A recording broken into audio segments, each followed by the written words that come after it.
الرجیم بسم اللہ الرحمن الرحیم ابھی تک آپ نے ہمارے چینل اشرف فرقت آفیشیل کو یا سبسکرائب ایہا نہیں کیا تو الذین سبسکرائب آمنوا کر لا لیں، اور تقدموا اگر بین فیس بک یدی پہ دیکھ رہے ہیں اللہ تو فیس بک کو ورسولہ اگر فالو نہیں واتقوا کیا ہے تو اللہ فالو کر لیں۔ ان اللہ سمیع علیم۔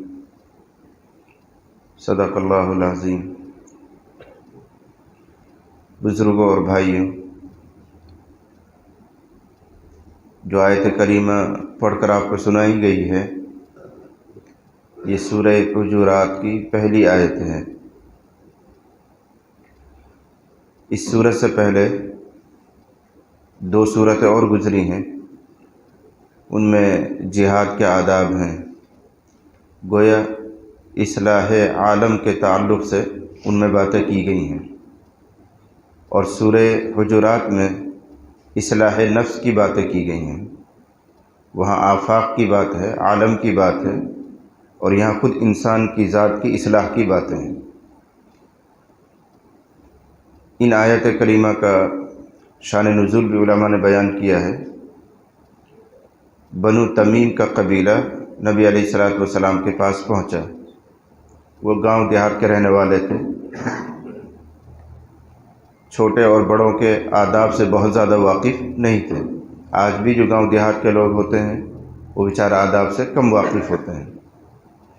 یہ بھی ایسا ہی قبیلہ تھا جو یہ نہیں جانتا تھا نبی کا اکرام کیا ہوتا ہے، نبی کا احترام کیا ہے، ان کے آداب کیا ہیں۔ انہی کے تعلق سے آگے چل کر آیت آ رہی ہے اسی میں ہی کہ دوپہر کے وقت میں یہ پہنچے ہیں، اور نبی علیہ الصلوۃ والسلام اپنے کسی حجرے میں آرام فرما رہے تھے، تو باہر سے ہی کھڑوں کے آواز لگا رہے ہیں دوپہر کے وقت میں، یا محمد اخرج الینا، یا محمد اخرج الینا، اے محمد صلی اللہ علیہ وسلم، ہم آ گئے ہیں، آپ ہمارے لیے باہر آئیے، باہر نکل کر آئیے۔ اس میں کئی انہوں نے غلطیاں کی ہیں۔ ایک تو نبی علیہ الصلوۃ والسلام کا نام لیا ہے، جبکہ پابندی یہ ہے کہ نبی کا نام نہیں لینا چاہیے، بلکہ یا رسول اللہ، یا نبی اللہ کہہ کر پکاریں، اور وہ نام لے رہے ہیں یا محمد۔ دوسرے، دوپہر کا وقت آرام کا وقت تھا، نبی آرام فرما رہے ہیں، ان کو یہ حکم کر رہے ہیں، امر کر رہے ہیں کہ آپ باہر آئیے۔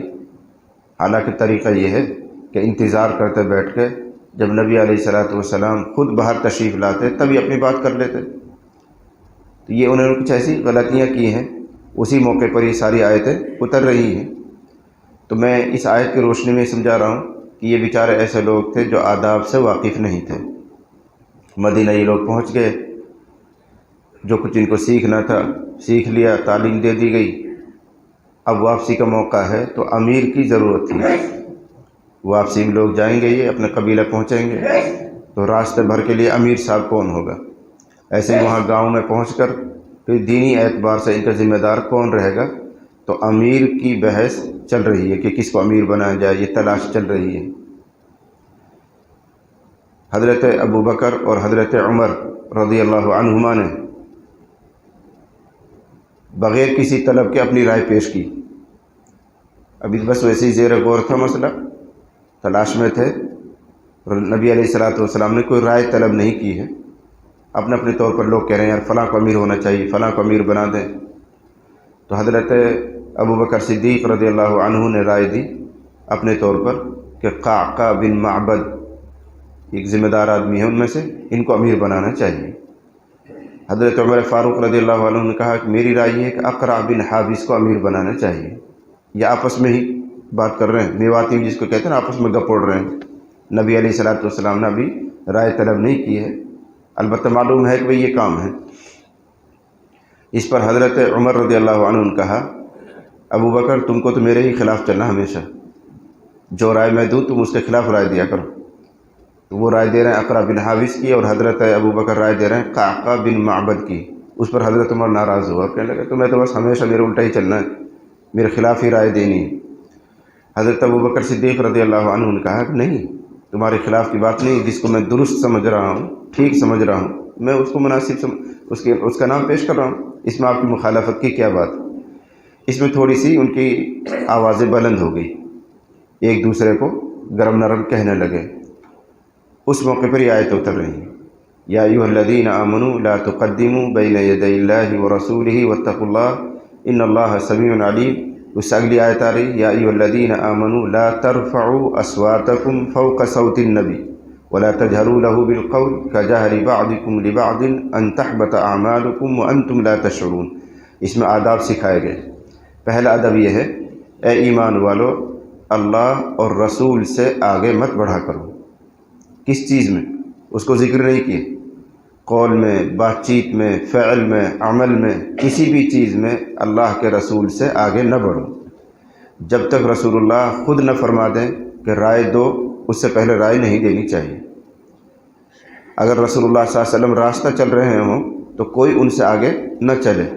یہ ادب ہے، لا تقدموا بین یدی اللہ۔ اللہ تو عرش پر ہے، ان کا نام تو نبی کے نام کے ساتھ تعظیماً بڑھایا گیا ہے۔ وہ اصل حکم یہ ہے لا تقدموا بین یدی رسول اللہ، اللہ کے رسول کے آگے آگے نہ چلو، نہ بات چیت میں، نہ راہ میں، راستے میں۔ تو جب تک حضور خود ارشاد نہ فرما دے کہ بھئی رائے دو، کیا رائے ہے، کس کو امیر بنانا چاہیے، اس وقت تک نہیں بولنا چاہیے۔ دوسری ہدایت دی گئی اگر راستہ چل رہے ہیں تو کوئی حضور سے آگے نہ چلے۔ اگلی آیت میں ہدایت دی گئی آپس میں جب بات کرو یا نبی سے بات کرو، نبی کی موجودگی میں تمہاری آواز نبی کی آواز سے بلند نہیں ہونی چاہیے۔ لا ترفعوا اصواتکم فوق صوت النبی ولا تجهروا له بالقول كجهر بعضكم لبعض ان تحبط اعمالكم۔ چوتھا ادب یہ سکھایا گیا کہ نبی کو جب پکارنا ہو، نبی سے بات کرنی ہو تو ایسے کڑک کر نہ بولو جیسے آپس میں کڑک کر بولتے ہو، ایک دوسرے تڑخ کر اور بلند آواز سے بولتے ہو۔ نبی کے سامنے اونچی آواز نہیں، آواز نیچے رکھ کے بات کیا کرو۔ تو یہ آداب سکھائے گئے۔ اب سوال یہ ہے کہ نبی علیہ الصلوۃ والسلام کی ذات تو ہمیشہ رہنے والی نہیں تھی، یہ آداب قرآن میں کیوں سکھائے گئے؟ قرآن ایسی کتاب ہے جو ہمیشہ رہنے والی ہے، قیامت تک کے انسانوں کے لیے اس میں ہدایت ہے اور رہبری ہے۔ نبی علیہ الصلوۃ والسلام کو تو اس آیت کے نزول کے چند سال کے بعد دنیا سے رخصت ہونا تھا، طے ہے پہلے سے، کوئی انسان ہمیشہ نہیں رہتا۔ انک میت وانہم میتون، آپ کو بھی جانا ہے، ساری دنیا کو جانا ہے۔ تو اب سوال یہ ہے کہ ایسی ہدایات جو نبی کی ذات تک تھی ان کو اس قرآن میں کیوں نقل کیا گیا جو قرآن ابدی کتاب ہے، ہمیشہ کی کتاب ہے؟ تو اس کتاب سے تو ہدایت لی جائیں گی، تو اب کس کے لیے ہم ان آداب کی رعایت کریں؟ نبی تو ہے نہیں۔ اس کا جواب یہ ہے کہ جو اس میں ہدایات دی گئی ہیں وہ صرف نبی کے ساتھ مخصوص نہیں ہیں بلکہ ان میں عمومیت ہے، علماء نے اس کی وضاحت کی ہے۔ اب اگرچہ نبی علیہ الصلوۃ والسلام حیات نہیں ہیں، لیکن اب دو موقع ایسے ہیں جن موقع پر ان آداب کی رعایت کرنی ہے۔ نمبر 1، اگر کوئی آدمی روضہ مبارک پر مدینہ منورہ میں جہاں نبی علیہ الصلوۃ والسلام آرام فرما رہے ہیں وہاں پہنچ کر سلام پڑھے تو وہاں بھی اس ادب کا لحاظ کرنا ہے کہ بہت زیادہ اونچی آواز سے سلام نہیں پڑھیں گے۔ لا ترفعوا اصواتکم فوق صوت النبی، یہ ادب آج بھی موجود ہے کہ نبی علیہ الصلوۃ والسلام اپنی قبر مبارک میں حیات ہیں، جب وہاں کوئی کھڑے ہو کر سلام پڑھتا ہے تو نبی علیہ الصلوۃ والسلام بذات خود سنتے ہیں اور اس کا جواب بھی دیتے ہیں۔ اب اگر وہاں کوئی زور سے سلام پڑھتا ہے السلام علیک یا نبی اللہ، تو وہ بے ادبی کر رہا ہے، گستاخی کر رہا ہے۔ تو یہ حکم آج بھی باقی ہے۔ دوسرا تعلق اس کا اس وقت ہے کہ نبی کے پاس ہم وہاں نہیں ہیں، روضہ مبارک پر نہیں ہیں، لیکن دنیا بھر میں جتنے مشائخ ہیں، علماء ہیں، یہ نبی کے وارث ہیں۔ جو آداب نبی کے ذات کے تعلق سے بیان کیے گئے ہیں وہی آداب علماء اور مشائخ کے لیے بھی ہیں۔ یہ علماء نے وضاحت کی کہ نبی تو نہیں ہے لیکن نبی کی سیٹ پر بیٹھنے والے، نبی کی گدی پر بیٹھنے والے، نبی کے خلیفہ، نبی کے نائب علماء موجود ہیں۔ العلماء ورثۃ الانبیاء، حدیث ہے، علماء نبی کے وارث ہوتے ہیں۔ تو جو آداب نبی علیہ الصلوۃ والسلام کے تعلق سے بیان کیے گئے ہیں وہی آداب علماء اور مشائخ کے ہیں، مرشدین کے ہیں۔ جو تمہارے بڑے ہیں ان کے لیے بھی یہی آداب، ان کے سامنے اونچی آواز سے بات نہیں کرنی ہے، ان کو اس طرح نہیں پکارنا جس طرح آپس میں ایک دوسرے کو آواز لگا کر پکارا جاتا ہے۔ جب تک وہ بولنے کے لیے نہ کہیں، جب تک وہ کوئی رائے طلب نہ کریں تو ان کے سامنے اپنی رائے پیش نہ کریں۔ جب وہ چل رہے ہوں تو ان سے آگے نہ چلیں۔ یہ سارے آداب جو نبی کے تعلق سے تھے اب وہ نبی کے وارثین کے تعلق سے ہیں، علماء کا یہ وقار ہے۔ اس کی ایک واضح دلیل اور ہے، نبی علیہ الصلوۃ والسلام نے حضرت ابو الدرداء رضی اللہ عنہ کو دیکھا کہ وہ ابو بکر صدیق رضی اللہ عنہ سے آگے آگے چل رہے ہیں۔ حضرت ابو بکر صدیق چل رہے ہیں، راستہ چل رہے ہیں کہیں، تو حضرت ابو الدرداء رضی اللہ عنہ ان سے آگے آگے چل رہے ہیں، تو نبی علیہ الصلوۃ والسلام نے تنبیہ فرمائی اور ارشاد فرمایا تم ایسے آدمی سے آگے چل رہے ہو جو زمین اور آسمان میں تم سے بہتر ہے، جو زمین اور آسمان میں اے ابو الدرداء تم سے اعلیٰ اور افضل بہتر ہے، اس سے تم آگے آگے چل رہے ہو، تمہیں حیا نہیں آتی ہے؟ یہ تنبیہ حضور نے حضرت ابو الدرداء کو فرمائی۔ اس سے معلوم ہوا کہ انسانوں میں جن کا مقام اونچا ہوتا ہے، بلند ہوتا ہے، روحانی اور علمی اعتبار سے وہ ایک فوقیت رکھتے ہیں، ان کے تعلق سے بھی یہی ادب ہے۔ دیکھو نبی علیہ الصلوۃ والسلام حضرت ابو الدرداء سے ابو بکر کے تعلق سے فرما رہے ہیں کہ آگے نہ چلو، پیچھے رہو، ان کا مقام تم سے اونچا ہے، یہ علم اور فضل میں، شرف صحابیت میں تم سے مقدم ہے، لہذا ان سے آگے چلنے کی تمہیں جرأت نہیں ہونی چاہیے۔ تو یہ واقعہ، یہ دلیل، واضح دلیل ہے اس بات کی کہ نبیوں کے بعد بھی مرتبہ حسب مرتبہ جیسے جیسے جن کا درجہ ہے اسی اعتبار سے ان کے ساتھ ان آداب کا لحاظ کرنا ہے۔ چونکہ آپ لوگ یہاں آئے ہوئے ہیں، مجلس میں بیٹھتے ہیں، آپس میں ایک دوسرے کے ساتھ رہتے ہیں، تو ظاہر بات ہے کہ فرق مراتب تو ہے، سب ایک جیسے نہیں ہیں، آپ میں کچھ حفاظ بھی ہیں، آپ میں کچھ علماء بھی ہیں، آپ میں کچھ قاری قرآن بھی ہیں، کچھ بالکل عام ہیں بیچارے جو بالکل ان پڑھ ہیں، تو ظاہر بات ہے اس فرق کے مراتب کا لحاظ کرنا ہمارے اوپر بھی ضروری ہے۔ جو جس مقام کا ہے اسی اعتبار سے اس کا ادب اور لحاظ کرنا چاہیے۔ نبی علیہ الصلوۃ والسلام کی ایک دوسری حدیث صراحت کے ساتھ موجود ہے، آپ نے ارشاد فرمایا انزل الناس منازلہم، انزل الناس منازلہم، جو آدمی جس مقام کا ہو اس کے ساتھ ویسا ہی معاملہ کرو، لوگوں کے ان کے درجے پر رکھو، یعنی جو جس مقام کا ہے اس کے ساتھ ویسا ہی معاملہ کرو۔ اس کو سمجھنا ہو تو حضرت عائشہ رضی اللہ عنہا کے عمل سے سمجھیں گے۔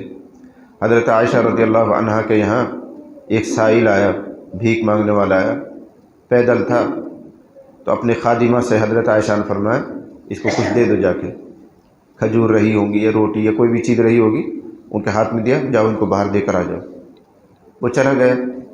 پھر کسی دن یا کچھ تھوڑی دیر کے بعد ایک اور سائل آیا، گھوڑے پر سوار تھا، لیکن وہ سوال کر رہا ہے اللہ کے نام پر مجھے کچھ دیجیے، لیکن گھوڑے پر سوار ہے۔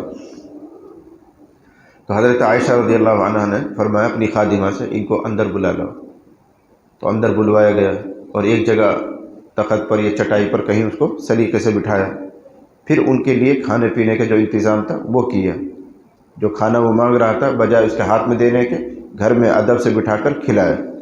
وہ فارغ ہو کر باہر چلے گئے، اپنے گھوڑے پہ سوار ہوئے، روانہ ہو گئے۔ خادمہ نے کہا حضرت عائشہ سے کہہ رہی ہیں کہ آپ کے یہ عمل الگ الگ کیوں ہیں، یہ طور طریق مختلف کیوں ہیں؟ ایک سوال کرنے والا آ رہا تو آپ نے اس کے ہاتھ میں وہ چیز دلوا دی، وہ وہیں سے چلا گیا، دوسرا آیا تو آپ نے گھر میں بٹھا کر اس کو کھلایا ہے۔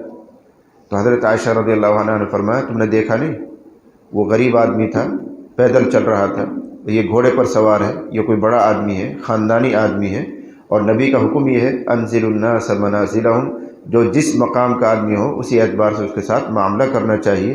اس کا حق یہ بنتا ہے کہ ادب اکرام کے ساتھ اس کی ضرورت پوری کی جائے۔ وہ عام آدمی ہے اس لیے اس کو وہی ضرورت پوری کر دی گئی ہے۔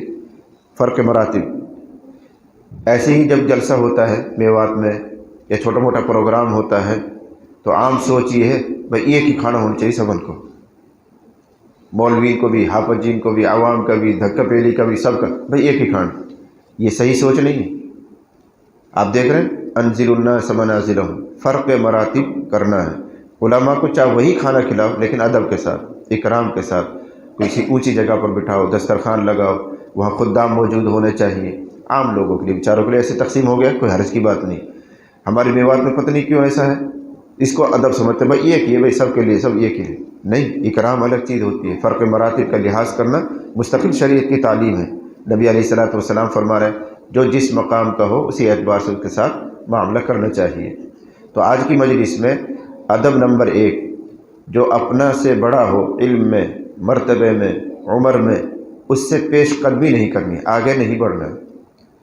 بات چیت میں بھی آگے نہیں بڑھنا ہے، جب تک وہ نہ کہہ دے اس سے بات نہ کرو، جب تک وہ رائے طلب نہ کر لے رائے مت پیش کرو، راستہ چلنا ہو تو اس سے آگے نہ چلیں۔ ایک ادب ہو گیا۔ دوسرا ادب ہے آواز بلند نہیں کرنی ہے۔ اپنے شیخ سے، اپنے عالم سے، مرشد سے کسی سے بات کر رہے ہیں تو بات کرنے میں آواز بلند نہیں ہونی چاہیے اور انداز کڑک والا نہیں ہونا، سختی والا نہیں ہونا چاہیے۔ ڈرایا کس چیز سے گیا؟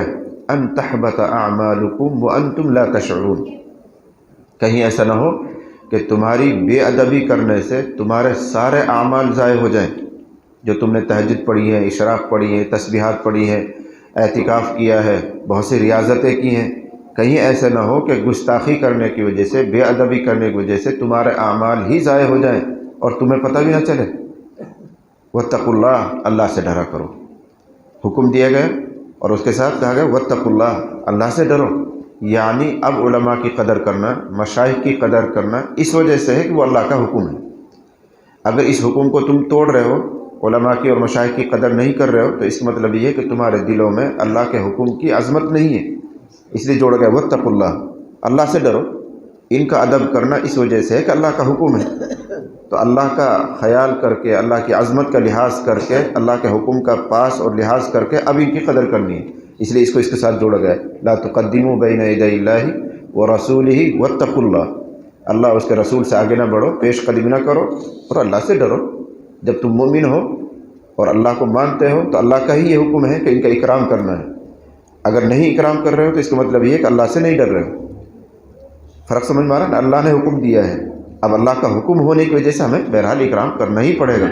ان کی ذاتی زندگی چاہے کیسی بھی ہو، ذاتی زندگی ان کی چاہے جیسی بھی ہو، لیکن ان کے ساتھ ایک فیت، ایک سند لگی ہوئی ہے کہ وہ نبی کے وارث ہیں، علم نبوت اپنے سینے میں رکھتے ہیں، احادیث اور قرآن کا ذخیرہ ان کے اندر ہے، اس نسبت کی وجہ سے بہرحال ان کا لحاظ کرنا ہمارے اوپر ضروری ہے۔ نسبت کی بڑی قدر ہوتی ہے، جیسے مینار بنا ہوا ہے، دیواریں بنی ہوئی ہیں، وہی اینٹ ہے، وہی گارا ہے، وہی بجری اور سیمنٹ ہے جو ہمارے مکان میں لگتا ہے، لیکن مسجد کی اگر چھوٹی سی ٹولی اینٹ، مینار کی ایک اینٹ گر جائے تو ہر آدمی اس کا ادب کرتا ہے، مسجد کی اینٹ ہے بھئی، مسجد کی ٹولی ہے یہ، اس کو یوں ہی نہیں پھینکے اٹھا کر رکھ دے گا، کیوں؟ وہ اینٹ مسجد سے جڑ گئی ہے اور مسجد اللہ کا گھر ہے۔ جب بے جان چیز اللہ کے گھر سے جڑ گئی تو اس میں عظمت پیدا ہو گئی، اس میں عظمت پیدا ہو گئی۔ انسان تو جاندار چیز ہے، اشرف المخلوقات ہے، اور پھر وہ اللہ کے کلام سے جڑ گیا۔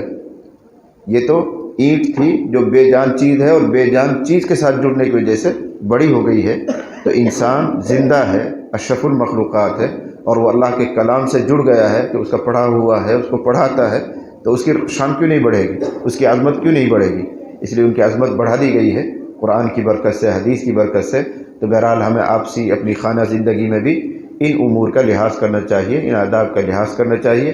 اگلی آیت میں وہی ادب بیان کیا گیا ان کے تعلق سے، ان الذین ینادونک من وراء الحجرات اکثرهم لا یعقلون ولو انہم صبروا حتی تخرج الیہم لکان خیرا لہم۔